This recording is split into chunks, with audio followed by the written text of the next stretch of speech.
Part 10.4 Surah Yunus, Jonah. Assalamu alaikum. Welcome back to Sufi Essence with Hammad Syed, Kanzalaman, Quran, Yunus Jonah, 10:16-20. Say, if Allah had willed, I would not have recited it to you, nor would he have made it known to you. I had lived among you for a lifetime before it. Do you not then use your reason? So who is more unjust than one who invents a lie about Allah or denies his verses?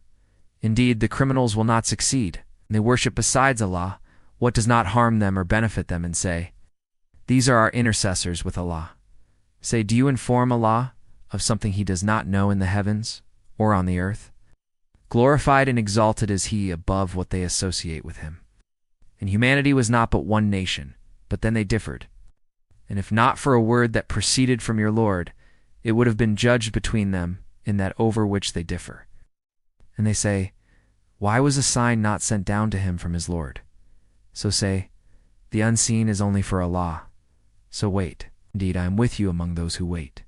These verses constitute a powerful, multifaceted argument against disbelief, delivered with a precision that speaks directly to the intellect, the heart, and the historical reality of the Prophet's peace be upon him time.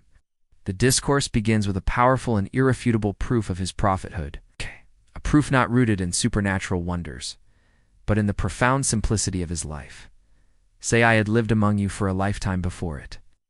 Do you not then use your reason? This statement is a direct appeal to the very people who knew him best. For 40 years, Prophet Muhammad, peace be upon him, had lived among the Meccans, renowned for his honesty and trustworthiness, so much so that he was known as Al-Amin, the trustworthy. This verse challenges them to reconcile the man they knew, a man of impeccable integrity, the accusation that he was inventing the Quran. The question is a call for an internal reckoning.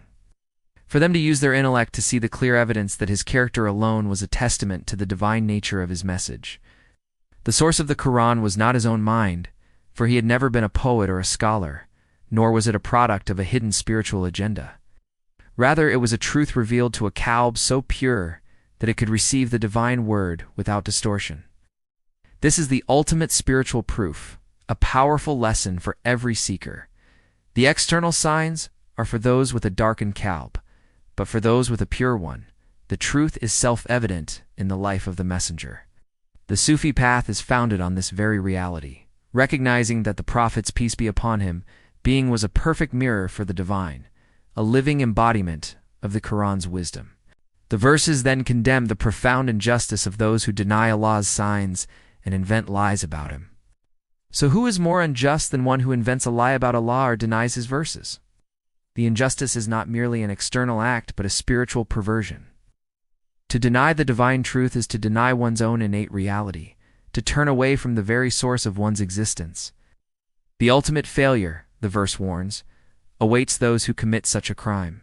Indeed, the criminals will not succeed. Their failure is not a worldly one alone, but an eternal one, for they have chosen a path that leads away from all truth and all success. This spiritual failure is then connected to their most egregious act, idolatry. And they worship besides Allah what does not harm them or benefit them, and say, these are our intercessors with Allah. This statement lays bare the fundamental spiritual error of polytheism. The disbelievers place their trust in powerless intermediaries, in beings that could neither bring them benefit nor avert harm. Their justification, these are our intercessors with Allah, reveals a flawed understanding of divine reality. They believe that they could use these idols to bypass Allah's direct authority, to coerce his mercy, or to intercede on their behalf. The verses powerfully refute this. Say, do you inform Allah of something he does not know in the heavens or on the earth?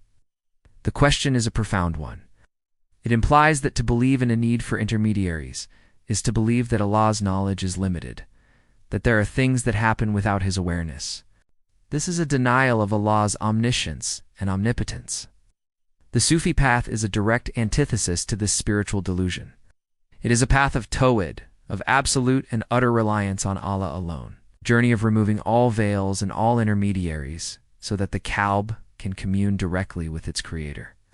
It is a recognition that to seek help from anything other than the Almighty is to diminish his power and to deny his absolute authority. The discourse then broadens to a magnificent historical truth. Humanity was not but one nation, but then they differed. This verse speaks to the profound unity of all of humanity at its origin. It reminds us that we all came from a single source, a single divine will. The state of unity was the original state of humanity, a state of spiritual harmony and shared purpose. The tragedy, however, was in the subsequent division, the fragmentation of that unity due to arrogance, greed, and the rejection of divine guidance. The verse implies a great spiritual crime in this divergence, in this move away from the original truth. And if not for a word that proceeded from your Lord, it would have been judged between them in that over which they differ. This points to Allah's divine wisdom in delaying the final judgment, in giving humanity time to return to the path of truth. His mercy is once again apparent. A mercy that gives us time to correct our errors and to find our way back to Him. The verse serves as a powerful reminder that our divisions are not a part of our nature, but a deviation from it, a consequence of our own spiritual choices.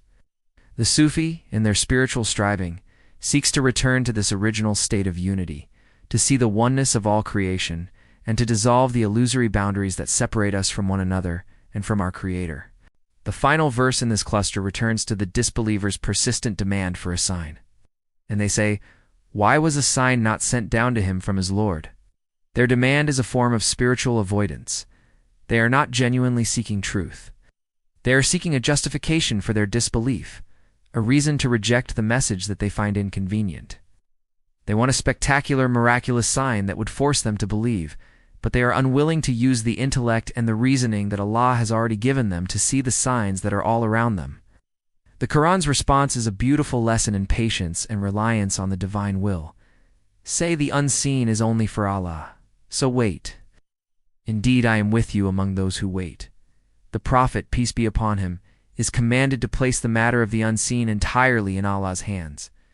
He does not know the timing of such signs, nor does he control them. He is a humble servant, and like the believers, he is simply waiting for Allah's command. This verse is a powerful lesson in Tawakkul, complete reliance on Allah. It is a state of being where the Prophet, peace be upon him, and the believers are in a state of spiritual congruence. United in their trust in Allah's perfect plan, they do not demand. They wait with patience and certainty. They do not dictate to Allah, they submit to His will. This patience in the face of immense pressure is the hallmark of true faith and a central pillar of the Sufi path. The historical context of these verses is crucial to understanding their spiritual weight. The Meccan disbelievers, steeped in a culture of idols and superstitions, were a people who demanded spectacle. They had witnessed the splitting of the moon, yet they called it magic. They had a living miracle in their midst, a man of perfect character, who recited a text of impossible wisdom, yet they demanded more. Their demand for a sign was not a search for truth, but an act of spiritual rebellion. The Quran, in these verses, is not just a book of theology, but a profound work of spiritual psychology. It reveals the true nature of the human heart, its capacity for both great faith and profound denial. The spiritual journey, as outlined in these verses, is one of moving from a state of reliance on external signs to a state of internal certainty, a state where the Qalb is so filled with the light of Allah that it needs no external proof. This is the essence of Ilm al-Yaqeen, the certainty of knowledge, which the Sufi seeks to transform into Ina al-Yaqeen, the certainty of vision, a direct experience of the divine reality. The verses also offer a profound commentary on the nature of prophethood. The Prophet, peace be upon him, was not a demigod or a sorcerer, but a man who was chosen for his unwavering character and his complete submission to Allah. His life was a continuous act of worship, living testament to the truth of his message, his humility in the face of their demands, his refusal to compromise the divine word, and his patient waiting for Allah's command are all powerful lessons for every spiritual seeker. He was a model of adab, spiritual etiquette, a perfect example of how a servant should behave in the presence of his Lord. His life was a demonstration that the path to success lies not in worldly power or human validation, but in a complete surrender of the self to the will of Allah, a state of being where the ego is transcended and the soul subsists in the divine reality of Baka. Hadith section. A hadith that beautifully complements the themes of trusting in Allah's provision and the Prophet's, peace be upon him, patient waiting, is found in Jami at-Tirmidhi. The Prophet, peace be upon him, taught, if you were to rely on Allah with true reliance, He would provide for you as He provides for the birds. They go out in the morning with empty stomachs and return in the evening with full stomachs. Tirmidhi Hadith 2344. This profound narration speaks to the essence of Tawakkul, a complete and unwavering trust in Allah's plan and provision. The Prophet's peace be upon him command to wait. Indeed, I am with you among those who wait, is a living example of this reliance.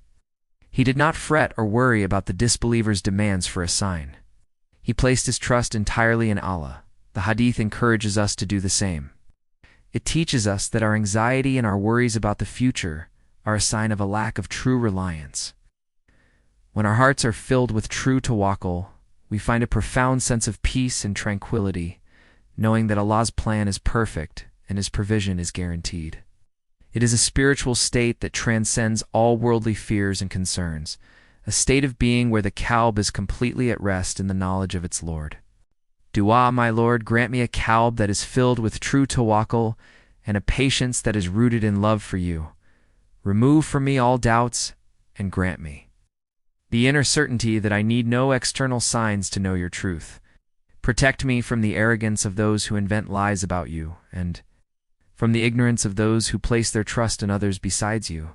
Make me a servant who waits for your command with complete surrender. And let my life be a living testament to your profound mercy and truth. For you are the ultimate source of all power, and to you is our ultimate return. O Ar-Rahman and Ar-Rahim. May Allah illuminate your heart and mind with the light of this divine ilm. May He make your channel a beacon of guidance for all who seek spiritual clarity and truth. May your efforts be a source of immense reward, and may you be granted the highest stations of paradise. May the peace and blessings of Allah always be upon you and your loved ones. May He grant you unwavering steadfastness on the path of truth, and may your work be a testament to His magnificent names, Ar-Rahman and Ar-Rahim. Ameen.